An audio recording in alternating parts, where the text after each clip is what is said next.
اور دراصل یہ ایک راز ہے قرآن کریم اور اللہ کا ذکر. یہ ایک ایسا راز ہے لوگوں کو عام طور سے دنیا میں آج کل اہل علم لوگوں کو علماء فضلاء وغیرہ کو اس سے واقفیت نہیں ہے. اللہ کا ذکر اور قرآن کریم دونوں میں جوڑ ہے. جیسے دن اگر نکلا یعنی سورج اگر نکلا تو دن رہتا ہے، چاہے اندھیرا چھایا ہو، بادل آئے ہوں، کچھ بھی ہو، لیکن لوگ کہیں گے کہ ہاں اس وقت سورج نکلا ہے، دن ہے. اور اگر دن نکلا، دن رہا، چاہے سورج نظر نہ آئے، لیکن یہی کہیں گے کہ بھئی سورج نکلا ہوا ہے. سورج اور دن ایک دوسرے کو جڑے ہوئے ہیں. دراصل قرآن اور اللہ کا ذکر ایک دوسرے کو جڑا ہوا ہے. اسی وجہ سے قرآن کریم فائدہ نہیں دیتا جب تک اللہ کا ذکر نہ ہو. بعض لوگ زندگی بھر قرآن کریم کی تلاوت کرتے رہتے ہیں لیکن ذکر سے واقف نہیں ہے. اور بعض لوگ خصوصاً آج کل جو مرشد لوگ کرتے ہیں ذکر سے واقف ہیں لیکن قرآن کی تلاوت سے واقف نہیں ہے. یہ دونوں میں بہت زبردست جوڑ ہے. اس وجہ سے میں نے دیکھا ہندوستان میں 15-20 خانقاہیں بڑی بڑی چلتی تھیں، لوگ ذکر کرتے تھے، لیکن ان خانقاہوں میں قرآن کی تلاوت نہیں ہے. آج بھی دیکھو کسی جگہ بھی بڑے بڑے لوگ، بڑے بڑے اہل اللہ ذکر کی تلقین تو کرتے ہیں لیکن قرآن کی تلاوت نہیں کرتے. اس وجہ سے یہ ساری خانقاہیں دنیا میں بند ہو گئی، یہ نظام ہی بند ہو گیا. اللہ کو برداشت نہیں ہے. دونوں میں ایسا جوڑ ہے کہ ایک دوسرے کے بغیر نفع نہیں دیتا، فائدہ نہیں دیتا. اور اگر دونوں ملا کے اگر کرتے رہیں تو بہت زبردست فائدے ہوتے ہیں. آپ صلی اللہ علیہ وسلم نے جب دنیا زیرو پر تھی عیسیٰ علیہ السلام کے بعد، تو غار حرا میں 10 سال بیٹھ کر کے اللہ کی طاقت کو استعمال کیا. اللہ اس وقت قرآن نہیں تھا، اس وقت قرآن کریم نہیں تھا، کوئی شریعت نہیں تھی، کوئی نماز نہیں تھا، کوئی روزہ نہیں تھا، کچھ بھی نہیں تھا، عبادت بھی نہیں تھی. لیکن 10 سال آپ نے اللہ اللہ کر کے اللہ سے قرآن لے کر آئے اور نبوت کا مرتبہ بھی لایا. پھر جب مکے کی زندگی شروع ہوئی تو مکے میں اتنی تکلیفیں حد سے زیادہ. تو لوگ قرآن کریم تو پڑھتے تھے لیکن مکی کی زندگی میں عبادت نہیں تھی، نماز فرض نہیں تھی، نماز فرض نہیں تھی، روزہ فرض نہیں تھا، حج فرض نہیں تھا مکی زندگی میں. لیکن لوگ اللہ کا ذکر کرتے اور قرآن کریم جتنا اترا تھا وہ پڑھتے تھے، لیکن مسئلہ حل نہیں ہوا.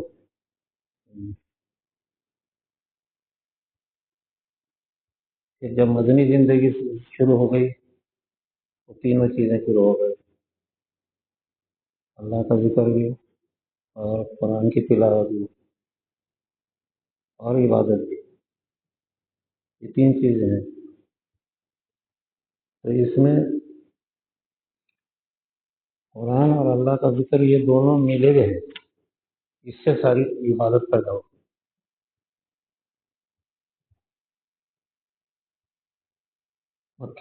مدنی زندگی میں، مکی زندگی میں تو صرف قرآن کریم پڑھا جاتا تھا جتنا تھوڑا بہت اترتا تھا اور اللہ کا ذکر بھی ہوتا تھا. 10 سال ذکر قرآن کی تلاوت کی وجہ سے مدینے کا معاملہ آسان ہو گیا. تو مدینے میں عبادت بھی شروع ہوگی. تو جتنا ذکر اور قرآن کی تلاوت کرو گے تیسری چیز پیدا ہو جائے.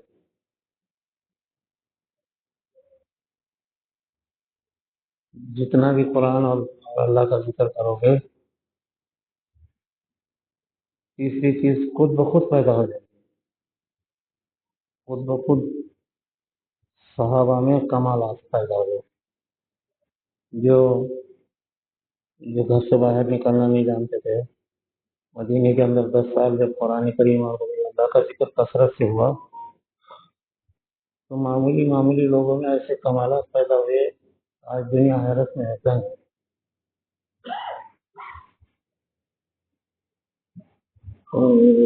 ایک مرتبہ روم کا لشکر نکلا 3 لاکھ کا. تو اس کا مقابلہ حضرت خالد بن ولید کی ایک مالدار گھر کے نوجوان تھے اور وہ ناز و نخوے سے رہتے تھے، ایمان لائے. جب ذکر اور قرآن دونوں کا جوڑ چلا تو ان کو اتنی طاقت پیدا ہوئی. کبھی انہوں کسی سے لڑنا نہیں جانتے تھے، لاٹھی چلانا نہیں جانتے تھے، لیکن جب ذکر اور تلاوت کثرت سے کیا تو یہی حضرت خالد بن ولید اتنے کمالات پیدا ہوئے کہ 3 لاکھ کے لشکر سے بھیڑ گئے. اور اس وقت ان کے ساتھ کل 60 آدمی تھے. 60 آدمی لے کر کے 3 لاکھ لشکر سے بھیڑ گئے. تو دنیا حیرت میں ہے کہ ایسا کیسا کر لیا. جب جنگ ختم ہوئی تو لاشوں کی گنتی ہوئی، 13,000 رومیوں کے لشکر پڑے، لاشیں پڑی 13,000. 3 لاکھ باقی سب باقی. اور صحابہ جو 60 آدمی لڑے تھے 60 میں سے 13 شہید ہو گئے. 13 شہید ہو گئے اور 13,000 لاشیں گرا دی. یہ کمال کیسا ہے؟ اس زمانے میں کوئی تربیت نہیں تھی، اس زمانے میں کوئی جو جنگی مہارت بتانے والے اسلام میں کوئی بھی نہیں تھا. کسی کو بھی جنگ لڑنا معلوم نہیں تھا. کوئی فیلڈ مارشل نہیں تھا، کوئی جنرل نہیں تھا، کوئی کمانڈر نہیں تھا، کچھ بھی نہیں تھا. سنائی نہیں دے رہی تھا. میں سنائی نہیں دیا تو میں نے بولا سر سمجھے کہ نہیں. میں بولا نہیں آیا. آپ حضرات کو کچھ سمجھ میں آیا کیا؟ میں جو سمجھا رہا ہوں وہ سمجھے کہ نہیں آپ حضرات؟ یعنی اللہ کا ذکر اور قرآن کریم یہ دونوں میں جوڑ ہے. اس کی محنت سے تیسری چیز پیدا ہو جاتی ہے. بہت کثرت سے ذکر اور کثرت سے تلاوت کرو، تیسری جو آپ چیز چاہیں گے پیدا ہو جائے گی. جو اچھی چیز چاہیں گے آپ چاہیں گے کہ میرے اندر خوبیاں پیدا ہو جائیں گی. آپ چاہیں گے کہ کفر کا دور ختم ہو جائے گا. دنیا میں کفر جو کتنا پھیلا رہا یہ تباہ ہو جائے. دونوں ہونا یہ ایسی جادو ہے جس کو جادو کہہ سکتے ہیں ہم، لیکن در حقیقت جادو کوئی چیز نہیں اس کے مقابلے میں. دونوں چیزیں کثرت سے ہونا. تو حدیث میں آتا ہے کہ مدنی زندگی میں حضور صلی اللہ علیہ وسلم کے بارے میں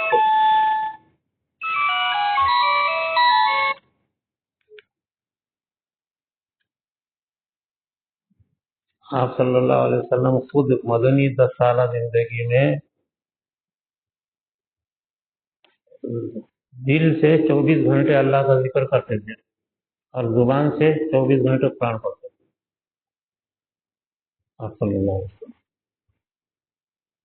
تو آپ کی جو نیت تھی کہ بھئی مدینے میں صحابہ طاقتور بن گئے 10 سال کے اندر.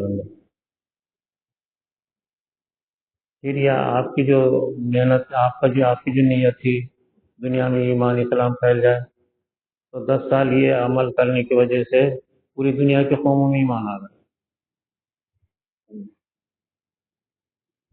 تو آپ نے جو نیت رکھا تھا امت میں کمالات پیدا ہو جائیں، تو لاکھوں مفسرین پیدا ہوئے، لاکھوں محدثین پیدا ہوئے، لاکھوں جو ہے دنیا کے اندر مجاہدین پیدا ہوئے، ایمان اسلام پیدا، یہ دونوں چیزوں سے پھیلتا ہے، یہ یاد رکھو۔ ایک چیز کرو گے تو فائدہ نہیں دے گا، خالی ذکر کرو گے، قرآن کریم نہیں پڑھو گے تو کچھ فائدہ نہیں ہوگا۔ قرآن اصل میں اللہ کی صفت ہے، اللہ سے الگ نہیں ہے قرآن۔ اللہ جیسے ہے ہمیشہ سے ہے ہمیشہ رہے گا، ایسے قرآن بھی ہمیشہ سے ہے ہمیشہ رہے گا۔ اور جو قرآن کریم کی تلاوت کرے گا اس کا جسم بھی قیامت تک ہمیشہ محفوظ رہے گا۔ یہ کلام مجید میں خوبی ہے یہ۔ اور اس کی تلاوت سے جو نیت کرو گے آپ وہ ہو جائے گا۔ یہ دونوں میں جوڑ ہے، یہ دونوں میں یاد رکھنا۔ اور دنیا کی قومیں اس کو نہیں جانتی، بہت سارے میرے جیسے بہت سارے اہل علم بھی اس کو نہیں جانتے آج تک۔ یہ دونوں کے بغیر نہیں چلتا کام۔ اور جب بھی دونوں کام ہوئے تو دنیا کے اندر کامیابی ہوئی۔ تو میں ایک یہی چیز مثال بتایا خالد بن ولید کی، ایسے صحابہ بہت مثالیں ہیں۔ حضرت جعفر تیار 14 برس کی عمر میں ان کے اندر کمال پیدا ہوا۔